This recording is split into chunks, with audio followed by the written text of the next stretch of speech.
Bonjour à tous, voici la deuxième partie de la vidéo sur la division décimale. On va commencer par poser 12,5 divisé par 4. Alors, donc au diviseur on a 4, au dividende on a 12,5.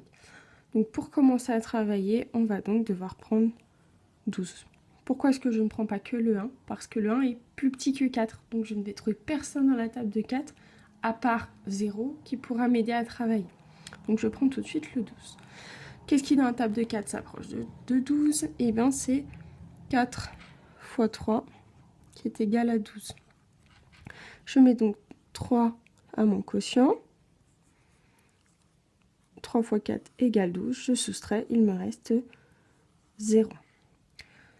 Je vais donc abaisser le 5. Attention, lorsque j'abaisse le 5, en fait, je passe de l'autre côté de la virgule. Je passe dans la partie décimale.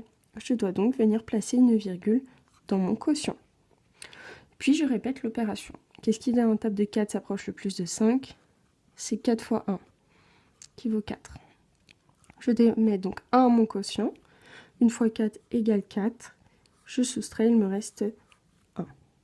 Je vais donc ensuite abaisser des zéros inutiles, puisque je sais que derrière ma partie décimale, je peux mettre autant de zéros que je veux. Qu'est-ce qui dans la table de 4 s'approche le plus de 10? C'est 4 fois 2 qui est égal à 8. Je mets donc 2 à mon quotient. 4 fois 2, 8. Je soustrais. 0 moins 8, impossible. Je mets donc mes retenues de soustraction. 10 moins 8, il me reste 2. 1 moins 1, 0. Je vais donc abaisser un second 0 inutile. Qu'est-ce qui dans la table de 4 s'approche le plus de 20? C'est 4 fois 5. Je mets donc un 5 à mon quotient. 4 fois 5 égale 20. Je soustrais, il me reste 0. J'ai bien trouvé un reste égal à 0. J'ai donc fini mon travail. Voilà mon quotient. 3,125. Si on passe à celle du haut maintenant. La différence entre la division qui est ici et celle du bas, c'est qu'en fait, ma partie entière vaut 3. Ma partie entière est plus petite que mon diviseur. Je n'ai pas le droit de prendre 36 quand même, puisqu'il y a la virgule entre les deux. Donc en fait, je suis obligée de travailler avec le 3 tout seul pour le moment. Qu'est-ce qui dans la table de 4 s'approche le plus de 3? C'est 4 fois 0, qui vaut 0.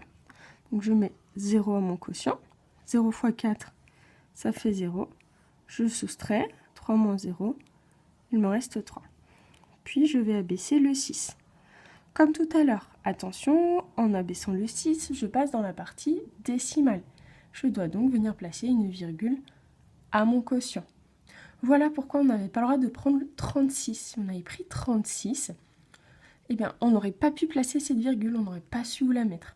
Donc voilà, très important. Je travaille d'abord avec ma partie décimale, quitte à mettre un 0 à mon quotient, puis je viens placer la virgule. Je poursuis. Qu'est-ce qui dans la table de 4 s'approche le plus de 36?